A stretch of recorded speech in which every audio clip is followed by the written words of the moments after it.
काय प्रतिसाद आहे, काय वाटतं? प्रतिसाद चांगला आहे. आता तुम्ही बघतात एवढा क्राऊड आहे, याचा अर्थ अण्णांना भरघोस मतं मिळणार आहेत.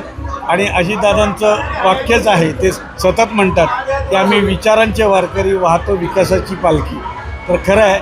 आणि त्यांचं म्हणणं असंच आहे, राजकारणाचा त्यांचा एक मंत्र आहे की लय हायगाई करायची नाही आणि दिलेला शब्द टाळायचा नाही.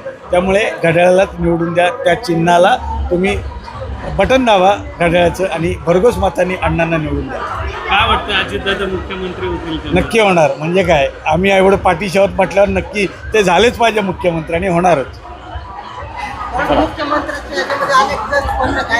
काय काय अनेक जण स्पर्धेत आहे मुख्यमंत्रीच्या पदासाठी, काय वाटतंय? पण ज्यांनी काम केलं तुम्ही बघताय, अजितदादाने नाट्यगृहाचं काम केलं आहे, आता परत नाट्यगृह सुरू केलं आहे, ब्रिज बांधले त्यांच्या